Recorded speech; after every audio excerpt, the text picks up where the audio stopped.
Hi guys, welcome to another Rocket League tutorial on the channel. Today we will have a tutorial about the game settings to improve your games. So if this video helps you, then don't forget to like and subscribe so it can reach more awesome people like you.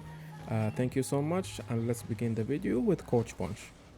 Hello, hope you guys are doing well. So in this video I'm going to be talking about just general settings that goes from camera settings, control settings, and even just video settings and interface settings. So first one we're going to talk about is going to be the gameplay ones. This I just leave mostly at default. I never really messed around with them and everything has been going well. So you do have the new flip reset indicator. You can turn that off if you prefer, if it bothers you, but you can leave it on to make things easier. In terms of camera settings, it's very important that you never go to the extreme of having something too wide, too close, or just too far. Probably best advice I can give you on that is going to be just copying some pros camera settings and then doing the small tweaks to make it a bit more personal or to make you guys feel a bit better as you're playing, okay? The main thing is going to be that it's something that works for you guys, something that you don't feel uncomfortable with, okay? Very important is going to be transition speed, having that a little bit higher, okay, than the default of being 1. And on demo transition time, you want to definitely have that set to 0, okay? And of course, camera shake, always disable that, yeah. In terms of control settings, they'll depend whether you play with controller or keyboard, as it's obvious. For keyboard, I don't really have much knowledge. When I used to play with keyboard, I always left that, I never really changed anything. But I do know that if you've been having some issues with backflipping and so on, you might want to turn this on and move around. I feel like it would be this keyboard input acceleration time, okay? But what I do know is more about the control settings, okay? And you guys gotta be careful. Again, it's gonna be the same thing. You can copy some pros control settings, but always do those tweaks to make you feel a bit more comfortable with them. A very big thing is don't be changing your settings around too often, okay? Most likely the issues that you're having in game is not just due to the whole thing of, it's not just due to settings, okay? There's definitely something more to it, all right? So don't force yourself to be switching around settings just because you've been backflipping a bit more or something like that. Dodge dead zone shouldn't be too high, okay? Because that's gonna affect you on other mechanics, and it's just gonna be, I mean, in general, it's just a very bad thing, okay? So you can have, if you're having some issues with like backflipping so on, you can up that to like 0.60, 0.70 maybe, but try not to go too high, okay, for that. And in terms of the other things, it's just never having something that's too crazy, okay? Just like the camera settings, best thing you can do if you have no idea what you're doing, base yourself off someone's pros settings, and then go off that. Try that out and try to see what feels wrong. That being the steering, how it feels when you're in the air, okay? And then you do some tweaks so that way you can start like understanding a bit better. Again, just don't do anything too crazy about it, okay? Now, in terms of bindings, this is where like, yes, it's still personal, but you don't want to have something that's kind of, I mean, best word to go for it is just going to be dumb, okay? Especially when it comes to like driving backwards and power slide, you definitely don't want to have both of those on the same one, okay, as it's obvious, all right? So what I do have is I do have like power slide and air roll to the same one, okay? As it just makes sense, okay? Because I can use one and not really affecting myself in another way for it, as it would happen if I had the drive backwards one, okay? You can play claw grip, you can do whatever you'd like. Again, it's very personal. You just don't want to be affecting yourself with something like this, or even when it comes to the directional air roll ones, okay? You don't want to add that one set to the same one as, I mean, drive backwards again, okay? Or power slide and boost to the same one. You know, like those things that can kind of interrupt each other almost, okay? Yeah.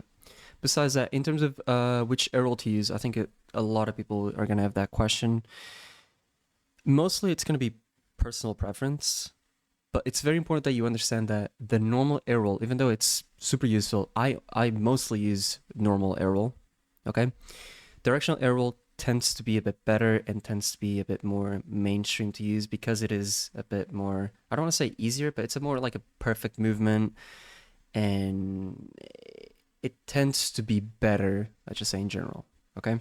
But again, if you've been playing the game for quite some time and you're more than used to using the normal air roll, you're going to still be able to do everything besides doing some specific mechanics, which are going to be stalling.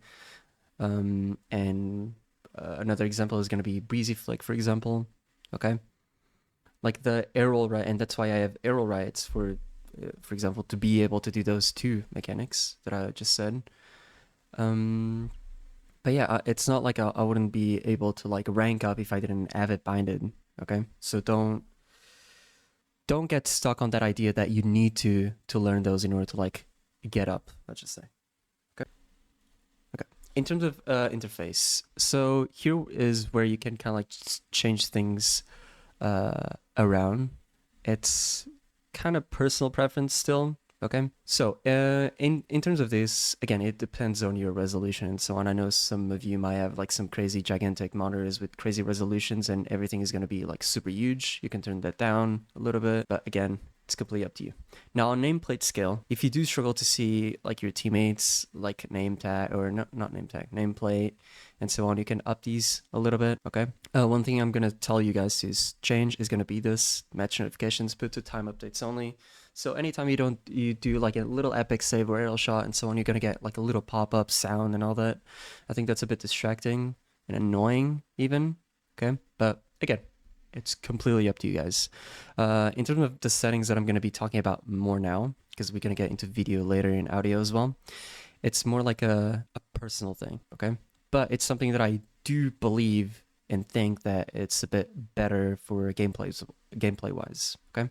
Same thing as the colorblind mode, and also the, in terms of the ball cam indicator and a ball arrow, that's completely up to you guys, okay? But sorry, about the colorblind mode, I prefer that because especially when you play against teams that have like they're in the same clan, it does change the color of the field and all that, and sometimes it can be tricky. And you having this on, not only it's not gonna ruin the colors of the game, okay, but it does stop that from happening, okay? So that's why I like it so much, right? But yeah, the rest is completely optional. I have metric because I'm in Europe, and the rest again.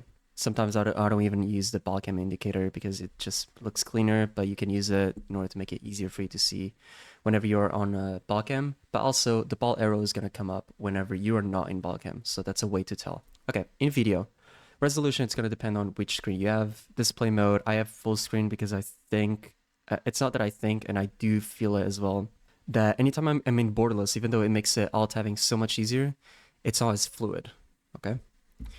Now, vertical sync, that's just gonna add a bit more input delay. It's not too good, but sometimes in lower end PCs can help you having a more stable performance. Off render quality, you wanna set that to the max. Okay, it's very, very important.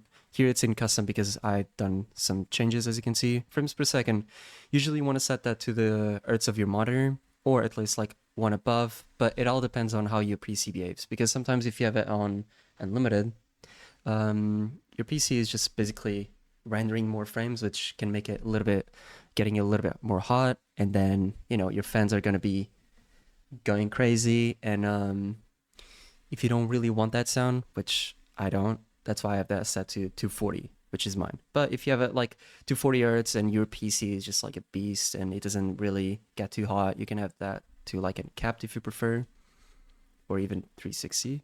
It's up to you. Texture detail, I like to leave it at high quality, and then the rest is like minimum, and then untick all the options, because that way it makes the game not look so bad, right? At least your car looks pretty decent and so on. It's not all choppy. But what I like is I'm not gonna have any crazy effects, and also the grass, as you can see, it's like completely flat. Especially in game, you can tell that better. Okay, you see how it has like a little bit of texture. Something very, very small, but I just prefer it. And especially if I go to free play very quickly, you're gonna see like how it looks. Okay, so the car is still like pretty decent. It's not gonna look awful, right? but at the same time, it's just like everything is much cleaner this way, let's just say. Okay. Now, in terms of audio, as you can see, the levels don't really matter here because you can have it higher and so on, and then your Windows volume can be a little bit lower, completely up to you. But I have this set to, these are the two that you want to have it on, okay? In terms of musics and so on, it's completely up to you. I usually use Spotify, that's why I have all these off, okay? But especially ambient and crowd, you want to have that to 0, okay? Sound is something that's very, very important. So even if you play with music on, try to have some sound, okay? And try to make sure that you can hear the game sound, okay? It's very important. That being for anytime someone is about to do a little jump, or if he's boosting into the ball and so on. These little things can help you tell if someone is really committing to you or not. So very, very important, something to change. And yeah, that will be, in terms of like settings, that's going to be about it. In terms of chat, if you're someone that struggles with, getting tilted off quick chats or even just normal typing, turn it off. It's going to be the best thing you can probably do. You can focus way more in the game, and you're not going to lose games because you don't have the quick chat on, okay? That's literally about it. But yeah, hope you guys enjoy the little info about the settings that you should be using, and take care. I hope this video improves your game, and if you want more, then don't forget to like and subscribe for more training coming soon on the channel. See you soon, guys. Have a good day.